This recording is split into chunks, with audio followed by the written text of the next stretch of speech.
he dropped the ball, but when I hit him, I lowered my head too much. I remember I spun around. I crushed crushed 2 cervical vertebrae in my neck and badly damaged my spinal cord. And so after I hit, I spin around. I'm laying kind of face down on the ground with my head turned to the right. And I can see through my helmet, I can see my right arm, which was only 12 or 13 inches away from my head or from my face. But man, it's weird. It was like it wasn't even my arm. It wasn't even attached to me. And I remember going through the motion of trying to get up, and I watched my arm just roll over. And when I watched it roll over, I couldn't feel it roll over. I couldn't feel anything. And that was the last movement I had for, at least another month. I'm Srini Rao, and this is the Unmistakable Creative Podcast, where you get a window into the stories and insights of the most innovative and creative minds who've started movements, built thriving businesses, written best-selling books, and created insanely interesting art. For more, check out our 500-episode archive at unmistakablecreative.com. Rod, welcome to the Unmistakable Creative. Thanks so much for taking the time to join us. Well, it's great to be here. Yeah, it is my pleasure to have you here. So I actually found out about your story by way of somebody who knew you. And when I read, sort of the description of your life story, I thought, yeah, this is definitely something that really resonates with me. But before we get into all of that, I want to start by asking what I think is a very relevant question, given where this begins. And that is, what social group were you a part of in high school? And what impact did that end up having on the choices that you've made with your life and your career? You mean social group being like the popular kids, or? Yeah, that's exactly. Okay. Well, I would have to say I was definitely one of the popular kids and probably one of the leaders of the popular kids. And that was even after my injury and after everything, and my paralysis that resulted, in junior high. So my ninth grade year, which I was in junior high, that was kind of my last year of being physically normal. And I was, the quarterback on the football team, played basketball, baseball, and actually did very well academically too, even before the injury. Then the injury happens before I'm even a student in high school. And so I come in as a sophomore in high school after the injury. And, but it's amazing how things kind of plug back in to normal, but still part of the popular group. But one thing, and it's interesting you asked that question. I think one thing that's interesting is, even though I was certainly in the popular group, and I think maybe today in high school it's a lot more cliquey. Back where I was in high school, you didn't have that much cliquiness. I mean, I probably had a group of 50 friends that were. We were all friends. There really wasn't a lot of, pointing to the, hey, look at that group of nerds or something like that. We just didn't really do that. You'd go to the cafeteria to eat lunch, and you'd sit with different people every day. Yeah. Yeah. So for people who don't have any context about the injury, take us to that moment, because, like I said, before we hit record here, as I was reading the story, I was like, wait a minute, this is literally the first episode of Friday Night Lights in your life story. When I was hearing that, so take us to that moment. But I do want to ask you quite a bit about playing football, because that's one of those things that, especially quarterbacks, are people that I've always been fascinated by. Okay, sure. Well, okay. So I said, I'm coming into high school. I'm 15 years old, finished, junior high in the ninth grade, which was, that would have been around May. That summer, I'm practicing all summer, just doing drills and just practicing football, getting ready for the fall. The week before school's supposed to start, this high school where I went, which was South Stokes High School in Walnut Cove, North Carolina, just to give you some context, a country high school. The largest city to us was Winston-Salem, North Carolina. We were north of Winston-Salem. We're about maybe 30 minutes north of Winston-Salem. So we started the week before high school. We had those that want to play football. We went to what's called football camp, and so everybody lived at the high school. We had sleeping bags, and we slept in the classrooms for a week and had just intense practices for that entire week. I was a pretty good athlete, and I was one of the fortunate ones. Only two sophomores made the varsity, and I was one of them.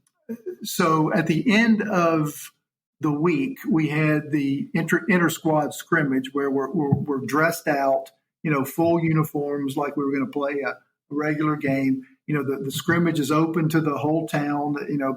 Place is full of people.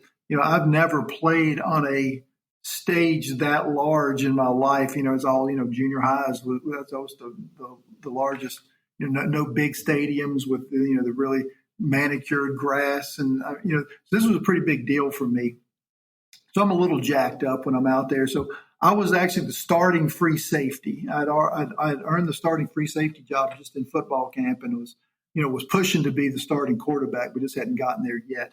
So how it happened in the scrimmage, we broke up into, we started with the first string defense going to play an offense, but back then as opposed to now, the really good players played both ways. And now you have a separate offense and a separate defense typically.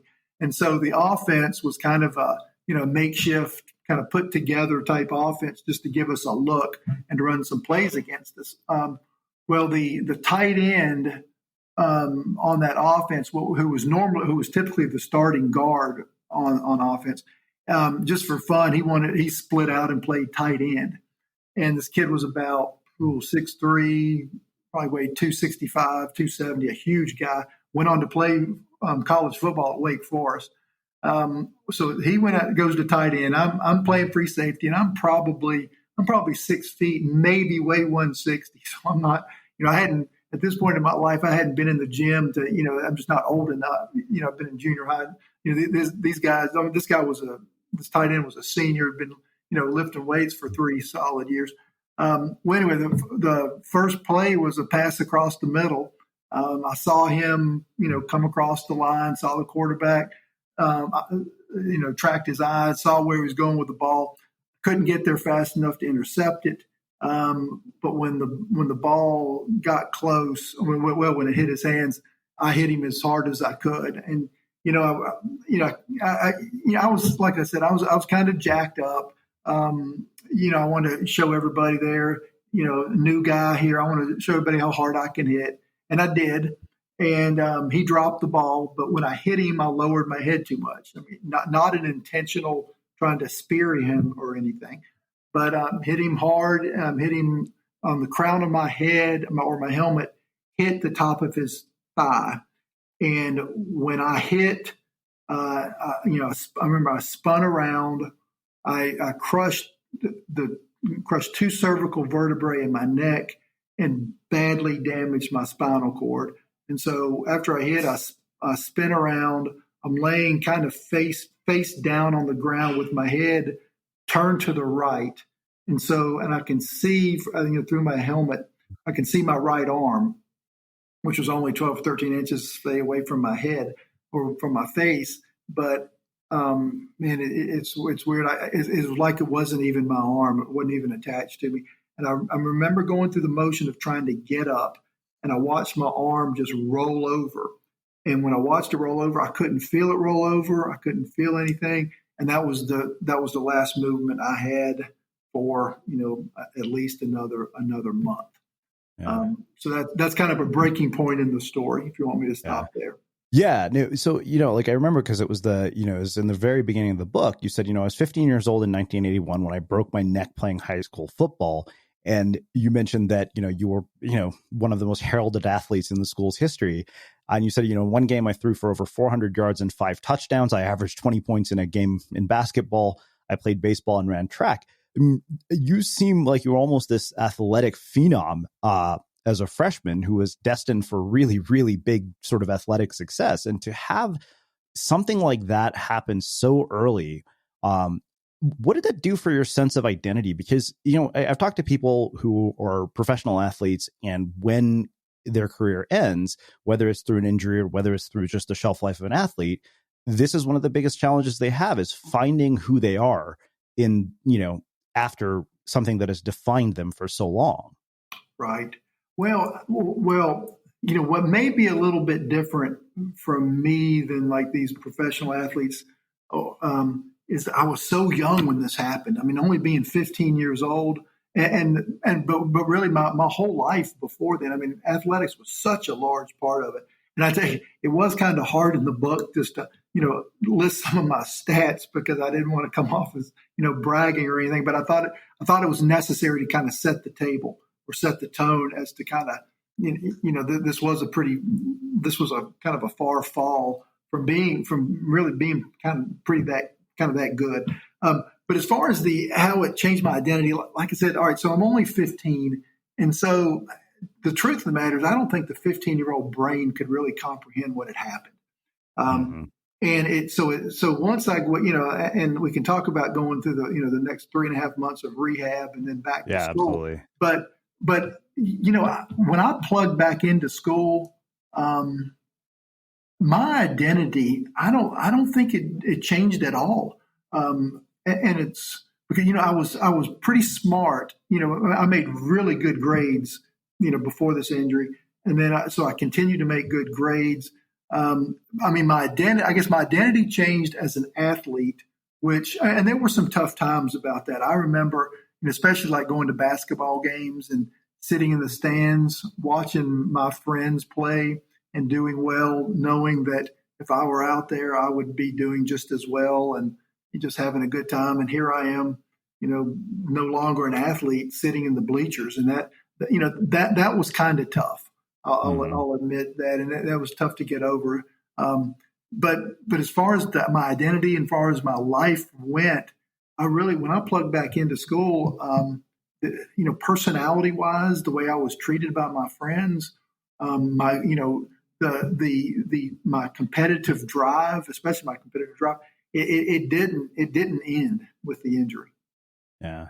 Well, so I want to come back to this, but I have to ask you about the actual experience of becoming this good, because I played one semester of 7th grade junior high football in Texas. And this from playing football in Texas, there are 7th graders the size of grown men. As a scrawny Indian kid, I quickly realized football was not for me. I even remember when the coach called me in 8th grade, he's like, "Are you coming out for football this year?" I was like, "Why would I come out for football to get the shit beat out of me?" Like, it was the kind of thing where, those tackling drills where this was my hero moment. Like, the coach complimented some kid who wanted to be a wide receiver who volunteered to play center. And I was like, and the coach was like, "I need a guard." And I thought, oh, this is it. This is my perfect opportunity to be validated by the coach. And so we get up, we do these tackling drills, when you have lineman drills, and literally it was me against this huge kid, and he pushed me back like 20 yards, and everybody just started laughing. And I think that was my moment where I realized, all right, this is not meant to be. But what is it? What is it that leads to the level of skill and performance that somebody like you had, particularly at such a young age? Like, what enabled that? Well, I think you have to have some natural ability or some God-given ability. But I tell you, I think why, I became a good athlete is when I was a kid, I was outside playing constantly. I mean, I was, there wasn't any, how it is today with video games and that kind of stuff. There was none of that. And I was outside. I started playing backyard football when I was 5 years old, and just played and played and played. And I think that, just that the constant, so you develop early, you develop your athletic skills, out there, by doing it. And I think that had a lot to do with it. But I mean, there's just different people have different talent levels. I mean, some people are smarter than others. Some people are better looking than others, and some people are better athletes than others. You get what you get. But I must have had some natural ability because, I did well, even starting in Little League football, I did well. And I did well in basketball also. well, actually, and baseball too, but just, like I said, it's natural talent plus playing a lot. I remember in junior high, my buddy and I used to, in the summertime, we would play basketball one-on-one, hours. In the hot sun. I remember doing that as well. Yeah. We just played and played and played. And that's how you get better, is by playing. Mm-hmm. Yeah. No, I remember in seventh grade, I was the most improved player on my basketball team. And I was always joke. I was like, that just means you're the shittiest player on the team. But I remember the summer between 7th and 8th grade, my math teacher coached the girls basketball team, and he had watched when we practiced. He said, wow, you've gotten a lot better. There's one other question about this. So I remember that 7th grade summer when I played, and this from, being out in the heat in the Texas humidity and heat. You get out there and you're thinking, this is going to be so much fun and amazing. And the moment you put on those pads and you put on those helmets, you realize I'm going to get sick or I'm going to throw up. And I had 2 friends who were huge kids, and they quit after 2 days, and I stuck it out the entire season. Why do you think that is? Like, what is it that differentiates people? Because they definitely were far more probably prone to actually succeed than I was. Yeah, I don't know what it is. Well, what it is that makes some people stick it out and some not. I'm going to guess, like for your situation and for mine too, you probably had parents that instilled that the thought process in your head that once you start something, you're going to finish it. Yeah. And, and you're not going to be a quitter. I couldn't imagine, and not just sports, but just quitting anything in the middle of it. That if I've committed to doing something, man, I couldn't imagine. And it's just how I was brought up. It's how I was raised. At Traditional Medicinals, we're thrilled to announce our new line of energizing black teas. Our herbalists have blended organic Assam and Darjeeling black tea with beneficial herbs and spices to create revitalizing, refreshing, and invigorating teas, sure to put a little pep in your step. Find all our new teas at Whole Foods or order online using the code WELL20. Traditional Medicinals. It's amazing what a plant can do. In unprecedented times like these, it's great to know that the American dream lives on. That's right, Shark Tank is back in business, and it's more inspirational and crazy than ever. When you see what they did to get this show back on the air, it'll blow your mind, as will the wild inventions the most driven entrepreneurs from around the country will bring to the tank. There's no better time for an uplifting show like this, and with some amazing new guest sharks, including the creator of Tom's Shoes, Blake Mykowski, and jewelry designer and CEO Kendra Scott, one thing's for certain. In the tank, the streets are still paved with gold, from self-cleaning water bottles to pizza cupcakes.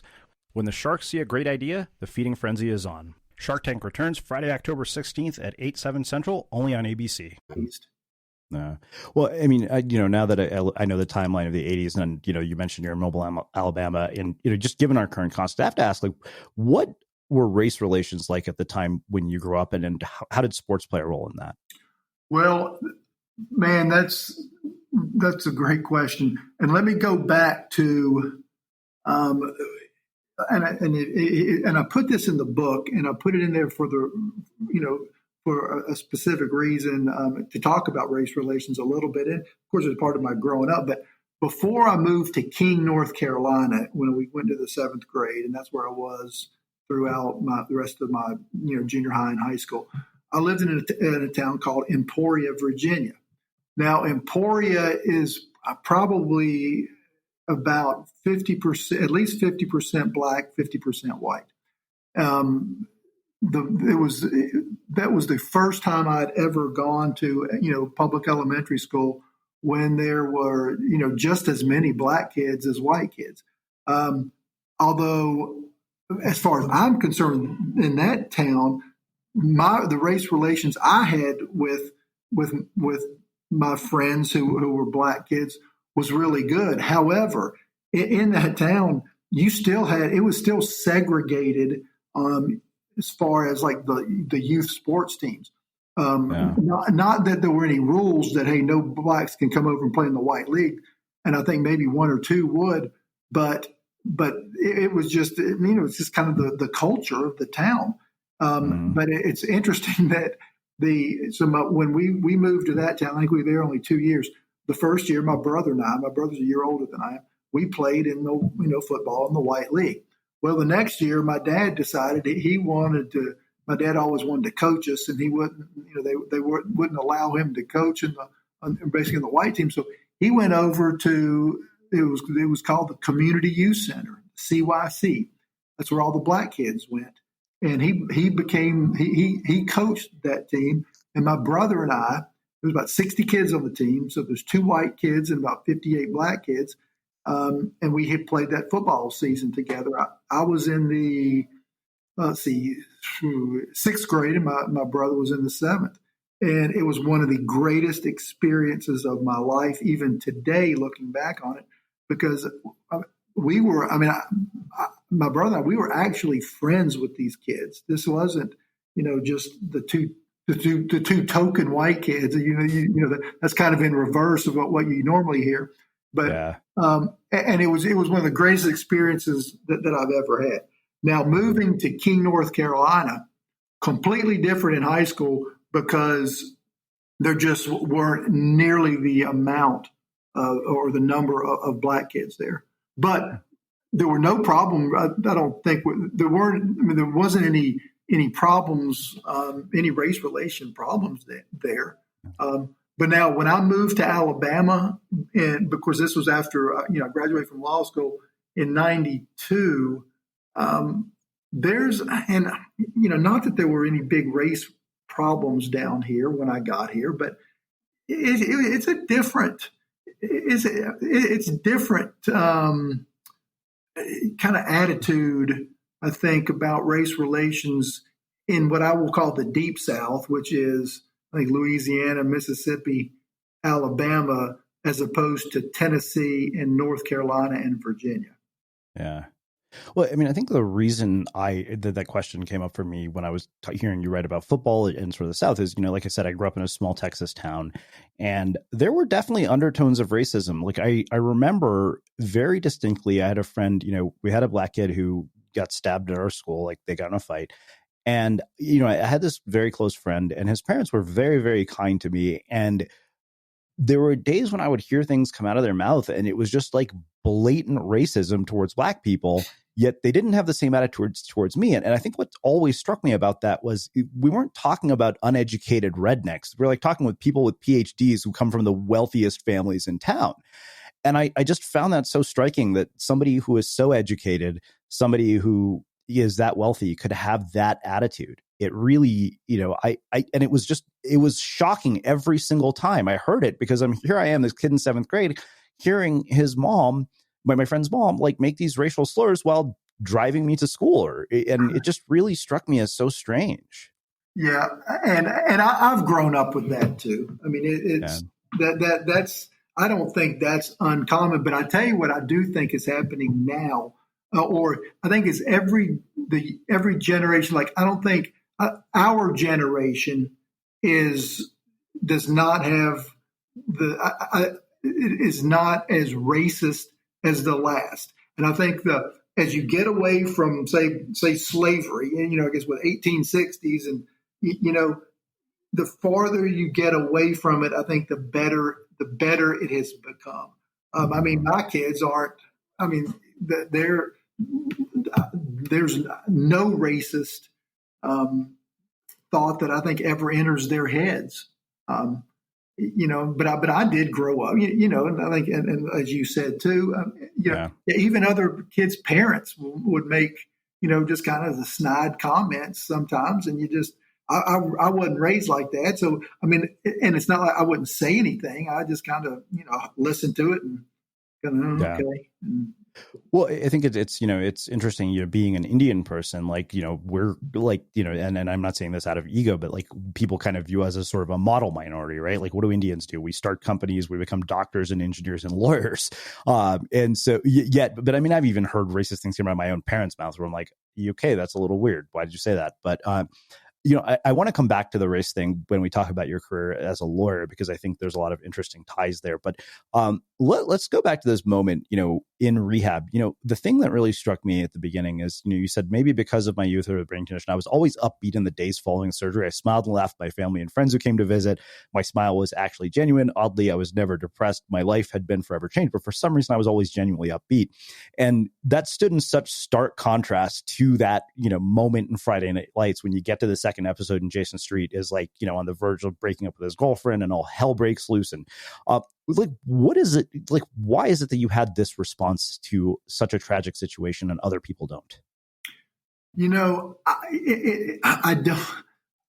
I'm not sure. Although I'm not sure everybody, would have a different attitude on it with they had their tragic situation. But I think I tell you what, I think it goes back to when I had the accident. I had my life prior to that was about as spectacular as it could be. And, so your personality is based on that. And so you have this level of confidence, that is ingrained in you. And so when this happened, your personality just does not change overnight. So you're still the same person inside that, this whole 15 years of your life, this person and personality that's been created. You have this horrible, tragic event. Now you're lying in a hospital bed and you cannot move anything, below the neck. But what you've brought into it stays with you.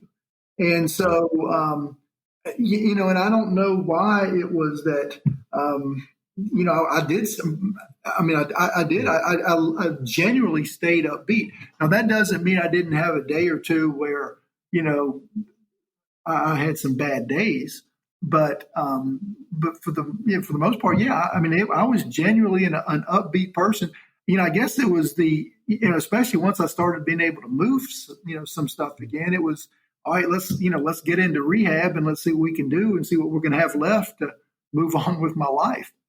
Yeah. Well, I think that what's interesting to me is you did far more than move on with your life. You went on to become class president. You had girlfriends. You were a valedictorian. That's pretty extraordinary considering that, you faced adversity that would probably, derail the average person. So I guess where I want to start is, how did this end up affecting your friendships and your relationships? Because again, your story, other than the moment of the injury, when I compare it to the Friday Night Lights TV show where this guy's girlfriend dumps him, his friendships change. Yours is like the polar opposite. Your girlfriend stayed with you. You became class president. So I had to ask, how did this end up, in fact, affecting your social relationships and your, relationship with your family? Well, social relationships were not affected at all. I stayed friends with the friends I had. I had more friends even after it. Even today, I'm very close with my best friend from high school. We played basketball together. He didn't play football, but he played basketball. We're still great friends today. About my girlfriend, here I was coming in. I was going to be big man on campus. I decided I needed to break up with her before high school started, which I did. And, then this happened, but she graciously took me back. But you talk about a hit there. It makes you a little bit more humble, when you have something like this. And I dated her throughout high school, and then went off to college, and it's kind of how that goes. But no, and it's really my friends never. Like I said earlier, they did not ever treat me any differently, and my family relations.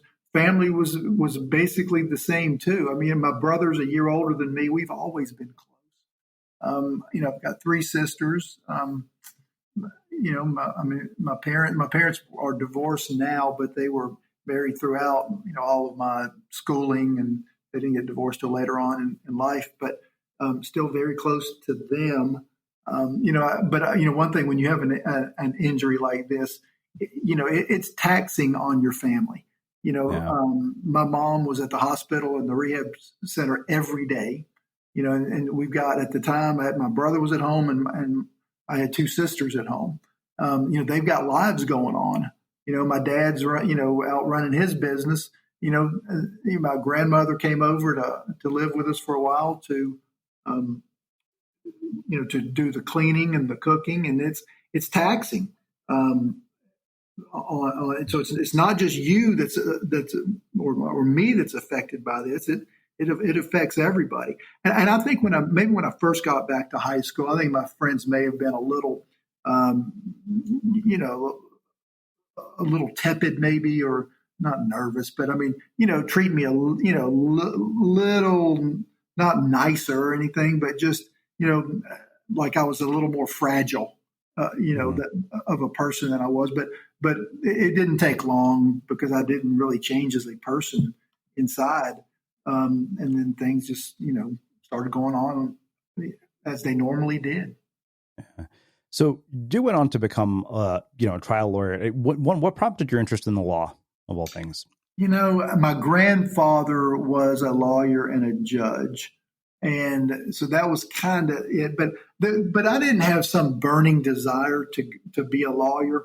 I was more interested in business. I was an economics major undergrad. And, I basically went on to law school because, I knew I wanted to go to graduate school, and I didn't really know, really what I wanted to do. So I just signed up for law school, and then off I went. And then, I did the, once I got there, I did the JD MBA program to get my master's in business, just because I was really probably more interested in that. But I've not, but in my career, I've just been a straight up lawyer without having the business part of what I studied has had nothing to do with being a lawyer. Yeah. Well, part of why I wanted to talk about law in particular is because I think it's such an interesting career, particularly in the context of race, the fact that you're a lawyer in the South. When I think about the fact that you're in Mobile, I'm guessing you're probably very familiar with Brian Stevens' work on the, his Equal Justice Initiative project. And, when you read a story like Just Mercy and you see what happens, I've had, criminal defense attorneys here. So I think we love the idea of, justice being black and white, but it's not. And you're a lawyer. Why is that? Why is it? It seems to me like this system does not really, it's not equal justice. Well, first of all, I do not do any criminal work. Yeah. So that's, but now I'll tell you, one of my best friends, I hit the gym every morning, before work. And one of my best friends, does the same, and he is a criminal defense lawyer. And he'll tell me, he'll say, look, when we live on the other side of Mobile Bay, we got about a 10-mile, or 8 to 10 mile trip across Mobile Bay to downtown Mobile is where we work.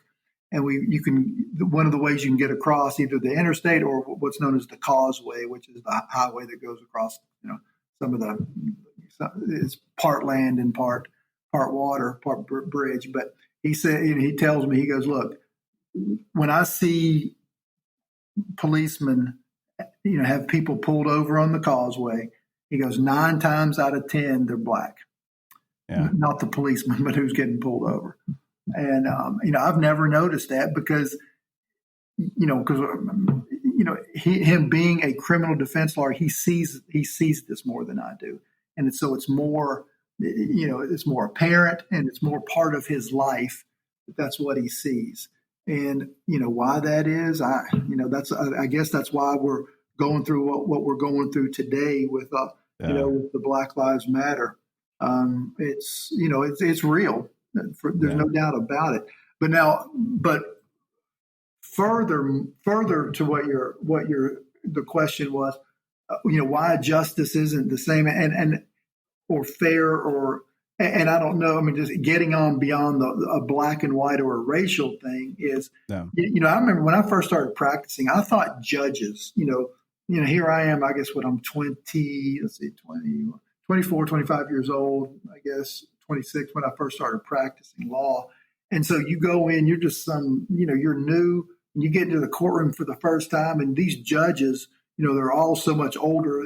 Most of them were male with white hair and gray hair, and you thought that oh my God, these must be the wisest people that there is, and they'll follow the law, and they're going to make these incredible wise decisions. Well, but the thing is that what I've learned is, judges, when they make decisions on cases or in legal matters, they bring their personality and their political views into that also.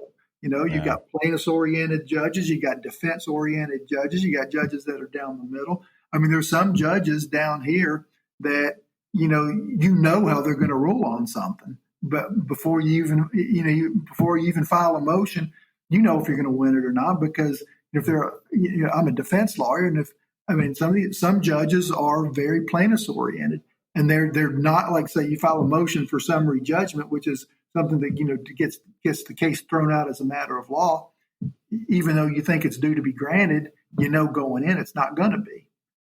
And that's just, you don't have these aren't computers up there that get all the information and process it and come out with what should be the correct decision.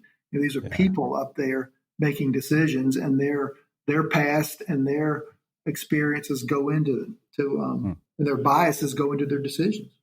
Yeah, that's what I was going to ask about next is biases. So, I had Sean Askenazi here, who was a former criminal defense attorney, turned chocolate maker, and one of the things that he said that really struck me, we were talking about plea bargains, and he said, people take plea bargains all day long for crimes they didn't commit because they're so terrified of the alternative, which is basically a much lengthier sentence. He said if anybody went to trial, he said if half these people actually went to trial the way they are supposed to be able to, the entire system would break down. So what I wonder is, when you have biases embedded into people, and of course all of us have biases, is there any way to achieve some level of objectivity in the system? Well, yeah, because of the way the jury system works. I mean, you're going to have, and what I'm saying is, so you're going to have 12 in Alabama. You're going to have 12 people on a jury in a criminal or any case that's in the state court system. And so the way you get objectivity is if you get jurors that really you want the biases to equal out. So you got people on the left, you got people on the right. So what you want is a decision that comes out, that takes away biases, because they got to work it out, and then you get that final decision, or the verdict, and that's the way you want it. That's why in what I do, jury selection is so important. Making sure it's not that you get the right jurors, you just want to make sure you don't get the wrong jurors. Yeah. So it kind of makes me wonder, you being a lawyer in a place like Mobile, Alabama, you kind of alluded to it. When you see what's happening right now in this country as a lawyer, particularly a lawyer in the South, what do you make of it? Do you, in your mind, what is our path to change here? A change that actually leads us to a better place. Well, see, and that's the problem with all this. I see the demonstrations, some peaceful. I see the riots, and it seems like it's all really. What the stimulus for all that was, or what was the, it started with, the one up in Minnesota where the cop is kneeling on the guy's neck, and then he dies, which. And everybody sees that video, and you're just like, oh my God, this is. If you watch that and think that's okay, I think there's something wrong with you. But that's. And then all the past, it's the white cops killing the black guys, and that's kind of that's the way this is kind of all started. And there must be some sort of a problem there. But being down here in Mobile, Alabama. I don't stay in some ivory tower where I go to work. I'm out in the community somewhat. I don't see this systemic racism at the ground level. Wow. I mean, I've got a black kid who's my little brother. We started off in Big Brothers Big Sisters. When he was probably in the third grade, I'd go see him at his elementary school once a week. And now he is a sophomore in high school. And what we do now is, about once a month or maybe a little more frequently, I pick him up, and we go out. We either, we have lunch, we go to the movies, we hang out, we just talk. And so, I see nothing, between the two of us, of course. I mean, it's a wonderful relationship. But I mean, I see his friends and stuff, and I don't see this racism, at least not in any form that is palpable or just right out in the open. And it may be because Alabama was, like in Mississippi, were so bad for so long that I think racism down here is probably not as bad as it is in other states. Yeah. That makes me kind of wonder, I think what I wonder is what misperceptions, because, I'm a liberal person who grew up in California, of all places, where it's incredibly diverse. And, it's very clear, very few people in where I live, tend to vote Trump. And, I wonder, what misperceptions do you think that somebody like me or people like, myself and my peers who basically consume media that would be considered, left biased media have about places like Mobile? Because I think that in our minds, I think our stereotype of Alabama, which isn't entirely accurate. And I this is something I even learned in Texas. My mom commented, when we moved to California, she said, she's like, I think I miss about being in College Station is people are so friendly there. Like, you go to a bar in Texas or you go into a restaurant, people are just friendly. They talk to you. Whereas, you go to a grocery store in California, people are like, get on. There's other people here. Yeah. Well, that's how it is. I mean, in Mobile, it's a friendly place. You go to the grocery store, you go to bars, you go to restaurants. People talk with each other. It's kind of a nice place to be. But, I think, though, the perception of Alabama going so far back and the way it's been portrayed in movies, although, like Mississippi Burning, of course, that was over in Mississippi, but then you got like the up in Selma, the march across the Edmund Pettus Bridge. That stuff happened. So I think it's hard to. I think it takes a long time to even attempt to erase those memories. I don't think you ever want to completely erase that memory anyway, because I think you need your history out there. But there was some bad stuff going on in the Deep South, and I think there's a museum in Montgomery, I think, that has all the it's got stories or at least the names of all the black people that were lynched and killed in Alabama. And it's just, I've not been there. I want to go, but it's got to be haunting just to go into a place like that. And that really happened. And you think today, me, and I've always grown up in the South, although Virginia, North Carolina, Tennessee, those are really, they are the South, but it's really kind of more somewhat mid-Atlantic states, or at least I don't consider that the Deep South. But down here, it's, there was some bad stuff that went on, and you can't even, like sitting here today, you probably can't even, it's hard to even imagine that people could be killed like they were, 40, 50, 60, 70 years ago, in the United States like that. So I think, though, the perception that you get, if you're not from, say you're not from Alabama, that you get this perception that Alabama is such a racist place. It's probably just from the past. But if you spend any time here, there's, I don't think there's a huge racial problem down here. Like even in Mobile, there's not been like huge protests, there's been any rioting down here. And, the city of Mobile is probably 40% Black. Yeah. Wow. So, the other thing I wonder is having had the life experience you had, having had such a tragic injury, how did that shape and influence the kind of parent you've been and the messages that you've passed on to your kids? Oh, wow. I'm not sure it has shaped me as far as a parent that much, because I still, even after the injury, I went on to lead the life I wanted to lead, regardless of the injury. And so, the way I lead my life, and I have always since I had my injury, is, this is just something I've got to deal with, but I'm not going to allow it to affect, the decisions I make and how I go forward in my life. Although I'm not going to, I'm not going to take a job as somebody who's going to be, building houses or doing anything, yeah. because that's not in the realm of possibility. But and it's really, even looking back on it, and when you ask me that question, I guess it's really kind of almost surprising how that my injury didn't affect my personality so much. And that I continued to, I was continuing to be competitive. I continued to strive to do the best I could.